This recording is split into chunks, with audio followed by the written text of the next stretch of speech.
Një grua e moshuar shpëtoi 4 këlysh të rinj ujku. Nuk do ta besoni se si ja kthyen nderin vite më vonë. Historia ndodhi shumë vite më parë në një fshat të vogël në Rusi. Maria kishte kaluar gjithë jetën e saj në fshatin në të cilin kishte lindur dhe ishte rritur. Kur ajo ishte mjaft e vjetër, ajo filloi familjen e saj me një burr të quajtur Ivan. Maria dhe Ivan e donin shumë njëri tjetrin dhe përfundimisht vendosën që ata donin një fëmijë të tyre. Jo shumë kohë më pas, Maria lindi një fëmijë të bukur, vajzë, të cilën e quani Sofia. Familja ishte lumtur për shumë vite, duke krijuar shumë kujtime të lumtura së bashku. Me kalimin e viteve, edhe Sofia u rrit, gjeti një burr dhe ra në dashuri. Për shkak të punës së burrit, Sofia duhet të largohej nga nëna dhe babai i saj, pasi ai kishte një punë shumë të rëndësishme në industrinë e financave, dhe kështu ai duhet të ishte më afër qytetit. Maria dhe Ivan ishin të lumtur që vajza e tyre po fillonte jetën e saj dhe i thanë të mos shqetësoj për ta. Por disa vite më vonë, Ivan u sëmur shumë dhe ai fatkeqësisht vdiq. Pas 40 vitesh martesë, Maria mbeti e vetme. Në fillim, Sofia këmbguli që Maria duhet të jetonte me të dhe burrin e saj, në mënyrë që ata të mund të kujdeseshin për gruan e moshuar dhe që ajo të mos ishte vetëm. Por Maria nuk pranoi, pasi nuk donte të largohej nga fshati që kishte qenë shtëpia e saj për të gjithë jetën. Për fat, edhe pse tani ishte vetëm, kishte ende njerëz në fshat të gatshëm ta ndihmonin, pasi ajo kishte qenë një mësuese e dashur në shkollën lokale. Një burr i quajtur Dimitri kishte qenë një nga nxënësit e saj, dhe ai e vizitonte shpesh gruan e moshuar për t'u siguruar që ajo ishte në rregull. Dhe nëse diçka kishte nevojë për rregullim nëpër shtëpi, ai me kënaqësi do ta bënte atë për të. Dimitri gjithashtu i pëlqente të shkonte në gjuhë e tij. Ai shpesh udhëtonte në pyllin aty pranë për të gjetur prenë e përshtatshme për të gjuajtur, dhe ndonjëherë ndante mishin nga gjuetia e tij me Maria. Një ditë Maria vendosi që gardi rreth kopshtit të saj po duke keq, kështu që ajo i kërkoi Dimitrit ta rregullonte për të. Njeriu zemërmirë pranoi, por i tha gruas së moshuar se ai kishte gjithashtu një surprizë. Sapo mbërriti Dimitri në shtëpinë e Maris, ajo shpejt pa se çfarë befasie ishte në krahët e tij. Gjatari mbante 4 këlysh të vegjël. Ai i tha Maris se i kishte gjetur në pyll vetëm, dhe se nëna e tyre nuk ishte parë askund. Dimitri më pas shpjegoi se ndërsa do të ishte i lumtur të kujdesej për ta vetë, ai tashmë kishte 200 të tjerë në shtëpi që nuk do të ishin shumë mikpritës për këlyshët e vegjël. Megjithatë, ai harroi të përmendte se këlyshët e vegjël nuk ishin në të vërtetë qeni, por ishin këlysh ujku. Maria pranoi t'i merrte këlyshët, pasi kishte kohë që donte të merrte një qenush për t'i bërë shoqëri dhe mund t'i shpëtonte këto 4 foshnja të vetmuara në të njëjtën kohë. Maria mori këlyshët në shtëpinë e saj dhe menjëherë gjeti 4 tasa të vjetër, të cilat i përdori për të vënë ushqimin e kafshëve. Zbrazi një kanaçe me mish në çdo tas dhe të veçlit ishin të lumtur ta përtypnin shpejt.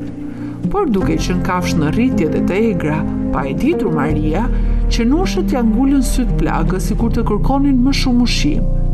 Maria qeshi dhe me gëzimi u shiu këlyshët derisa më në fund u ngopën. Pasi kafshët e reja u kënaqën, Maria shtriu disa batanie të vjetra për ta dhe këlyshët e vegjël ranë në gjumë të shpejt në shtretërit e tyre të rinj. Pasi këlyshët ishin në gjumë, Maria i la ata në shtëpi dhe doli jashtë për të falenderuar Dimitrin që gjeti foshnjat e adhurueshme. Dimitri kuptoi që Maria besonte se këlyshët ishin qenë, megjithatë ai mendoi se kur ishin ende të vegjël, ata nuk do të bënin asnjë dëm dhe mund të gjente një zëvendësues të përshtatshëm.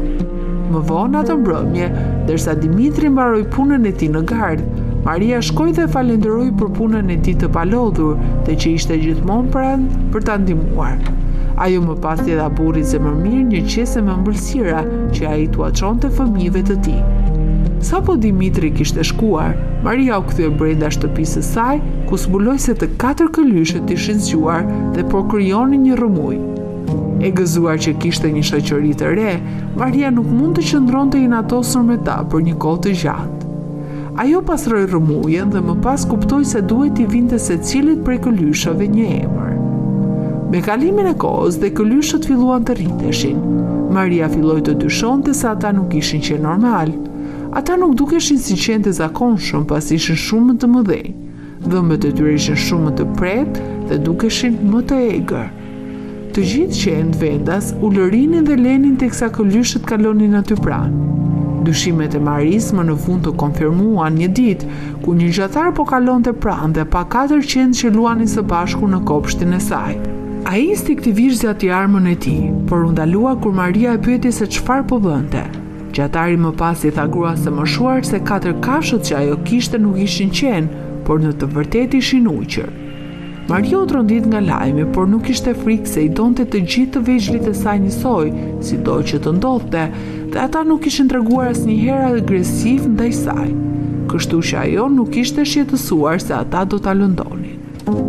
Maria dhe 4 ujqërit vazhduan të jetonin të lumtur për vitin e ardhshëm.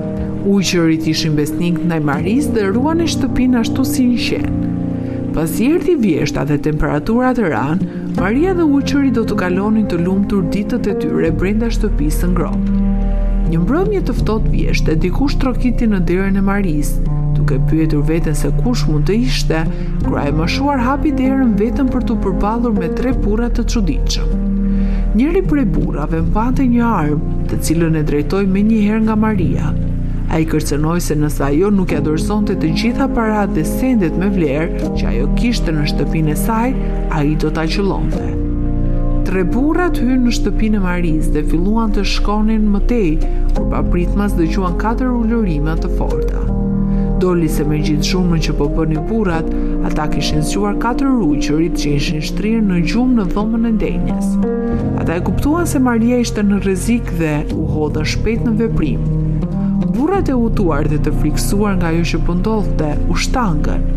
Duke lushur u hodhën mbi ta dhe i kafshuan këmbët, ndërkohë njëri vrapoi te Maria dhe u hodh para saj, duke mbrojtur nga njeriu me armë. Derisa ujqërit luftuan, zonja e moshuar hyri fshehurazi në dhomën e saj të gjumit, ku thirri policinë. Sa po mbaroi në telefon, ra një shtënë e ndjekur nga klithmat e një kafshe. Maria u kthye me nxitim në dhomën e denjes, kur pa njërin këlysh të strukur në dyshemej me një plak plumbi në këmbën e tij të pasme. Një nga burrat kishte arritur të merrte armën dhe të lëndonte kafshën e gjorë. Të friksuar nga zhurma, të 3 u përpoqën të vraponin, por kur dolën nga shtëpia, u gjendën të rrethuar nga policia. Ata u arrestuan shpejt, por Maria nuk u kushtoi vëmendje atyre, pasi ishte shumë e përqendruar për të ndihmuar këlyshin. Fatmirësisht ajo ishte në gjendje të merrte, pak ndihmë dhe plaga u shërua.